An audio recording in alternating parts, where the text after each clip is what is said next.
नमस्कार, माझ्या YouTube चॅनलमध्ये मी आपल्या सर्वांचं पुन्हा एकदा स्वागत करते। आज आपण बघणार आहोत मराठी सुलभ भारती कविता आहे माझ्या अंगणात। याचा संपूर्ण स्वाध्याय एकदा तुम्ही हा व्हिडिओ बघितला की तुम्ही यातली प्रश्न उत्तरं कधीही विसरणार नाहीत। चला तर बघूया। पहिला प्रश्न आहे, चौकटी पूर्ण करा। राणाचा रंग काळा, घास भरवणारी माय, गहू शाळवाचे मोती, दाणे टिपणारी पाखरं। पुढचा प्रश्न आकलनवर आहे। शेतात आलेल्या दोन धान्यांची नावे सांगा। गहू आणि ज्वारी किंवा त्याला आपण शाळव असंही म्हणू शकतो। रानात मेवा हे केल्याने वाढतो, दिल्याने घेतल्याने। कवीच्या गालावर या कारणामुळे अश्रू येतात, पाखरे दूर उडून गेल्यावर। कवीला घास भरवणारी माय किंवा आई, दोन्हीपैकी काहीही उत्तर लिहिलं तरी ते बरोबर आहे। पुढे आहे शब्दांचे अर्थ लिहा। रान त्याला आपण मळा, शेत, वावर म्हणतो। माती, मृदा, मिजास, ऐट आणि तोरा। जीव, प्राण, घर, सदन, गृह, दूर, लांब, दुग्ध, दूध, दुग्ध, क्षीर। आसू, अश्रू याला समानार्थी शब्द ही आपण म्हणत असतो। पुढचा प्रश्न आहे, ओळींचा सरळ अर्थ लिहा। आता यामध्ये कवितेच्या ओळी दिलेल्या आहेत, ज्याचा आपल्याला सरळ सरळ अर्थ लिहायचा आहे। काळ्या शार मातीतुनी मोती पवळ्याची रास, अंगणात माझ्या डोले रान मेव्याची मी जस। या ओळीचा आपल्याला सरळ अर्थ लिहायचा आहे। शेतातल्या काळ्या मातीतून उगवलेले धान्य जणू काही मोती पवळ्याची रत्ने आहेत। माझ्या अंगणात त्याची रास मांडली आहे, सांडली आहे। रानात पिकलेल्या फळांची ऐट माझ्या अंगणात आनंदात डुलत आहे। असा या ओळींचा सरळ अर्थ आहे। पुढे जे काही पाठाखाली प्रश्न असतात पुस्तकामध्ये, पाठ्यपुस्तकामध्ये, त्या प्रश्नांची उत्तरे आपण बघणार आहोत। पहिला प्रश्न आहे, कवीच्या अंगणात कशा कशाची रास पडते। कवीच्या अंगणात मोती पवळ्याची रास पडते, म्हणजेच गहू व ज्वारीच्या दाण्याची रास पडते। रानमेवा कुठे उगवला आहे। रानमेवा कवीच्या अंगणात उगवला आहे। कवी गुण्या गोविंदाने रानमेवा खायला का सांगत आहे। रानमेवा एकमेकांना दिल्याने घेतल्याने वाढतो, म्हणून कवी सर्वांना रानमेवा गुण्या गोविंदाने खायला सांगत आहे। कवीच्या अंगणात पाखरे का येतात। कवीच्या अंगणात पाखरे दाणे टिपण्यासाठी येतात। पुढे आता थोडासा वेगळ्या स्वरूपाचा प्रश्न विचारलाय, पुढील अर्थाच्या कवितेतील ओळी शोधा। म्हणजे आता आपण बघितलं की कवितेच्या ओळी दिल्यात आणि त्याचा आपण अर्थ सांगतोय। आता इथे अर्थ दिलाय आणि त्या अर्थाच्या ओळी कवितेमध्ये कोणत्या आलेल्या आहेत ते आपल्याला बघायच्या। गहू ज्वारीच्या राशीच राशी शेतात पडल्या आहेत। या अर्थाची ओळ आहे, गहू शाळवाचं मोती काळ्या रानात सांडलं। काळ्याशार मातीतून टपोरे दाणेदार असे खूप सारे धान्य पिकते। या अर्थाची ओळ आहे, काळ्याशार मातीतूनी मोती पवळ्याची रास। शेतातून काम करून दमून आल्यावर आई घास भरवते, जीव दमतो शिणतो घास भरवते माय। रानमेवा रानातला रानमेवा एकमेकांना देत घेत आनंदाने खाऊया। दिला घेतला वाढतो रानातला रानमेवा, तुम्ही आम्ही सारे जण गुण्या गोविंदाने खावा। पुढे आहे सोमतचा प्रश्न आहे मुक्तोत्तरी, की हा प्रश्न जो आहे सोमत म्हणजे तुम्ही स्वतःचं मत मांडायचं असतं। प्रश्न असा आहे, तुम्ही पाहिलेल्या एखाद्या धान्याच्या शेताचं वर्णन तुमच्या शब्दात करा। आता इथे मी तुम्हाला फक्त उदाहरणादाखल एक उदाहरण दिलं आहे, तुम्ही तुमच्या मनानेही या प्रश्नाचं उत्तर लिहू शकता। नगर हे माझ्या मामाचे गाव, एकदा थंडीच्या दिवसात मी मामाकडे गेलो होतो। दुसऱ्या दिवशी मामाच्या बैलगाडीने आम्ही मामाच्या शेतावर गेलो।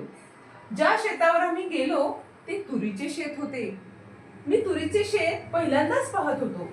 छान हिरव्यागार शेंगा वाऱ्यावर डुलत होत्या। एखादा वाऱ्याची झुळूक आली तरी शेंगा त्या तालावर नाचत आहेत असा भास व्हायचा। तुरीचे शेत खूप सुंदर होते। मी ते डोळे भरून पाहतच राहिलो। शेतावरून जरा वेळाने मी परतलो खरा, परंतु माझ्या मनातून शेत काही केल्या जात नव्हतं. हा असा एक सुंदर अनुभव सोबत घेऊन मी आलो होतो. तर अशा पद्धतीने तुम्ही तुमचा अनुभव, तुम्ही पाहिलेलं शेत लिहायचं आहे.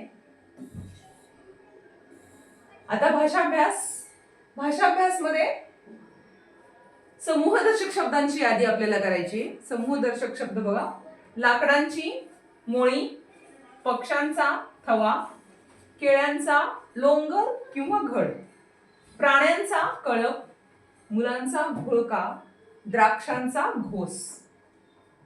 पुढील शब्दांसाठी शेवट समान असणारे कवितेतील शब्द लिहा. शेवट समान असणारे म्हणजेच काय? Rhyming words. सांडलं पडलं, रास मिजास, माय साय. पुढचा प्रश्न आहे: पुढील शब्दांसाठी प्रमाण भाषेतील शब्द लिहा. प्रमाण भाषेतील म्हणजे जे काही स्टँडर्ड लँग्वेज असते त्यामध्ये आपल्याला लिहायचं आहे. खावा खा, माय आई, घरामंदी घरात, आसू अश्रू. पुढचा प्रश्न आहे, तक्ता पूर्ण करा. एकवचन अनेकवचन. दाना दाणे, पाखरे पाखरू, घर घरे, मोती मोती, घास घास, अंगणे अंगण. आता शेवटचा प्रश्न आहे, शेवटचा पान आपल्या वर्कबुक मधलं. कंसात दिलेल्या पर्यायातून योग्य पर्याय निवडून वाक्य पुन्हा लिहा. काळ्या शार मातीतून मोती पवळ्याची रास. रास हा शब्द बरोबर आहे. घरामध्ये घरट्यात जशी दुधातली साय, दूध उडून या जाता आसू येती गालावर. आता व्याकरणाचा भाग आहे खाली. पुढील वाक्यातील क्रियाविशेषणे अव्यय शोधा. आपलं क्रियाविशेषण अव्यय शोधायचे. काल रात्री खूप पाऊस पडला. यामध्ये काल हे कालवाचक क्रियाविशेषण अव्यय आहे. समोरून विश्वास चालत आला. समोरून स्थळवाचक क्रियाविशेषण अव्यय. मला 2 पुस्तके पटकन दे. पटकन हे क्रियाविशेषण अव्यय आहे. मुलींपेक्षा वर्गात मुले दुप्पट आहेत. दुप्पट संख्यावाचक क्रियाविशेषण अव्यय, ज्यालाच आपण परिमाणवाचक क्रियाविशेषण अव्यय असंही म्हणतो. आता इथे छोटासा तुम्हाला कोड दिलेला आहे की स चे शब्द आहेत ते आपल्याला सोडवायचे. मी इथे ऑलरेडी सोडून दाखवले. वर्णमालेतील 32वे अक्षर स. जंगलातील एक भित्रा प्राणी ससा. नेहमी स त त. एक शीतपेय सरबत. रस्ता सडक. उत्सव सण. ढीग या शब्दासाठी कवितेत आलेला शब्द, त्याचं पहिलं अक्षर दिलंय रा आणि दुसरं अक्षर आहे स. म्हणजे अशा पद्धतीने हे कोड आपल्याला सोडवायचं आहे. आता इथे बघा तुम्हाला कविता करण्यासाठी दिलेले आहेत. काही शब्द दिलेले आहेत, जसं अंगण. अंगणाच्या भोवती जे शब्द दिले ते शब्द घेऊन तुम्हाला कविता करायची आहे. इथेही तसंच आहे. सण शब्द दिलेला आहे आणि त्या सणाभोवती जे शब्द दिलेत, रांगोळी, तोरण, मेळ, आनंद, पुरणपोळी, पाहुणे, दिवाळी, गुढीपाडवा, हे शब्द वापरून तुम्ही एक 4 ओळीची कविता तयार करायची. अगदी तसंच तोरण या शब्दाबद्दलही आहे.